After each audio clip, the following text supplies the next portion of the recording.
یعنی first year کی اسلامیات کا پہلا سبق شروع کرنے لگے ہیں۔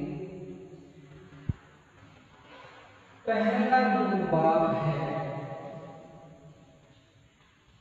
اس کا عنوان ہے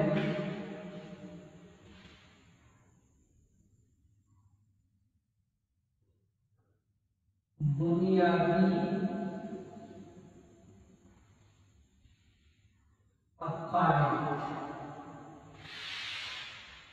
یہ جو لفظ عقیدہ ہے، عقائد جمع ہے، اس کی واحد آتی ہے عقیدہ۔ ہم سب سے پہلے اس کا لفظ سمجھنے کی کوشش کریں گے۔ لفظ عقیدہ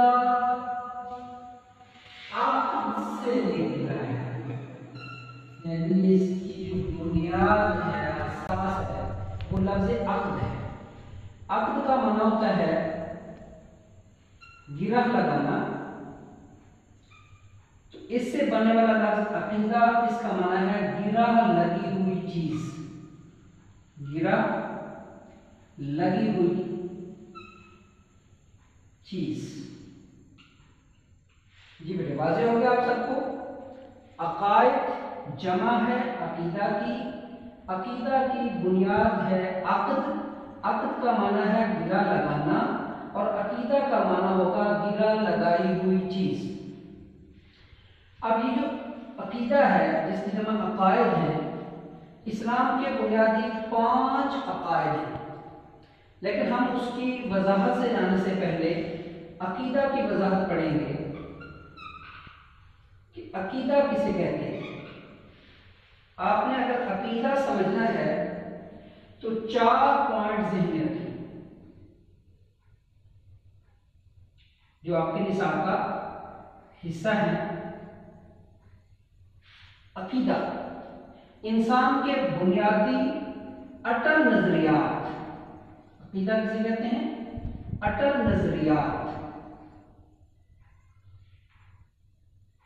جو انسان کے اعمال کا محرک ہوتے ہیں۔ آپ ان کو کہہ سکتے ہیں محرک اعمال، اعمال کا محرک۔ انسان کے دل اور دماغ پر ان کی حکمرانی ہوتی ہے۔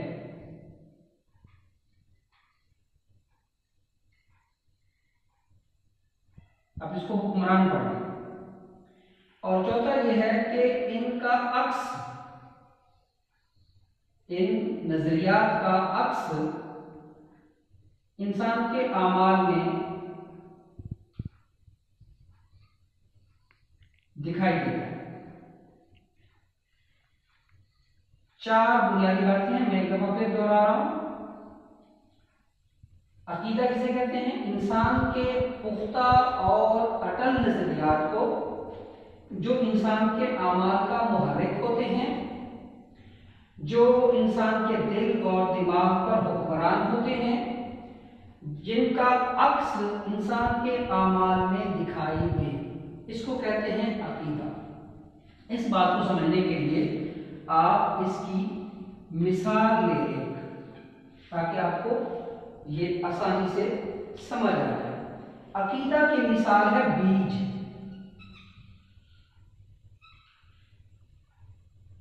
اور عمل کی مثال ہے پھل۔ یعنی عمل کا اور عقیدے کا تعلق یہ ہے جیسے پھل کا بیج سے ہوتا ہے، اور یہ بات میرا خیال ہے بتانے کی ضرورت محسوس نہیں ہوگی کہ پھل میں وہی اثر ہوتا ہے جو کوالٹی، جو معیار بیج میں ہوتا ہے۔ بیج عمدہ ہوگا، پھل عمدہ ہوگا، بیج ناقص ہوگا، پھل ناقص ہوگا۔ اور عقیدہ کی اہمیت کے لیے آپ کو یہ بتاتا چلوں کہ تمام انبیاء کرام، کیونکہ انسانیت کے لیے تعلیمات ربانی کا جو واحد ذریعہ ہے وہ انبیاء کرام ہیں جن کے پاس اللہ وحی کے ذریعے پیغام بھیجتے ہیں اور وہ اپنا پیغام، اللہ کا وہ پیغام انسانوں تک پہنچاتے ہیں۔ تو انبیاء کرام علیہ السلام نے سب سے پہلی جو تبلیغ کی ہے، سب سے پہلی جو بات بتلائی ہے، وہ عقائد کی اصلاح ہے۔ عقائد کی اصلاح، یعنی آپ یوں کہہ سکتے ہیں اپنی سمجھ، اپنی فہم کو پورا کرنے کے لیے کہ عقائد کی اصلاح تبلیغ انبیاء کا پہلا نقطہ ہے۔ ٹھیک ہے، نقطہ اولی، پہلا نقطہ۔ یہ بات عقیدے کی اہمیت کو ظاہر کرتی ہے کہ عقیدہ اس قدر اہم ہے۔ سب کو سمجھ آ رہی ہے بات بیٹے؟ عقیدہ اس قدر اہم ہے کہ تمام انبیاء نے عقائد کی اصلاح پر زور دیا۔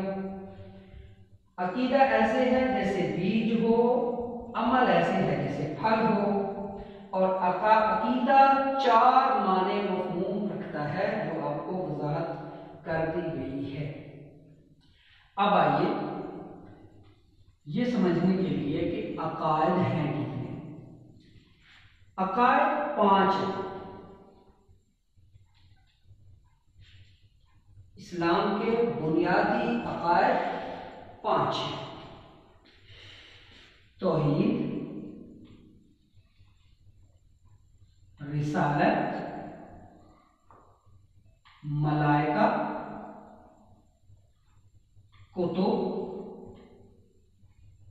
اور آخرت۔ آپ ان کے ساتھ لفظ عقیدہ الگ الگ بھی ملا کے پڑھ سکتے ہیں۔ عقیدہ توحید، عقیدہ رسالت، عقیدہ ملائکہ، عقیدہ کتب اور عقیدہ آخرت، یہ 5 عقائد ہیں، اور ان 5 عقائد کے مجموعے کو اللہ رب العزت نے جو نام دیا ہے وہ ہے البر۔ کیا نام دیا؟ البر۔ اور البر کا لفظی معنی ہوتا ہے بڑی نیکی، یعنی سب سے بڑی نیکی یہ ہے کہ آپ ان عقائد کو تسلیم کریں۔ کیسے تسلیم کریں؟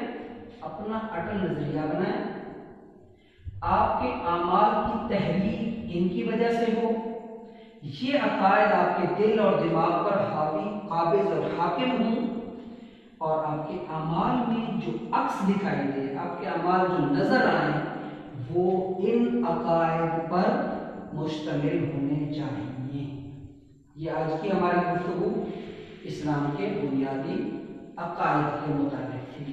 تو اسلام کے بنیادی عقائد 5 ہیں، جس کے لیے ہم نے آپ کو یہ بات پوری وضاحت سے بتا دی ہے۔ امید کرتا ہوں آپ کو بات سمجھ بھی آئے گی، آپ اسے یاد بھی رکھیں گے، اور اس کو اس طریقے سے تیار کریں گے کہ بورڈ کے امتحانات میں آپ بہترین اور عمدہ تحریر کریں تاکہ آپ کو زیادہ سے زیادہ نمبر ملے۔ السلام علیکم۔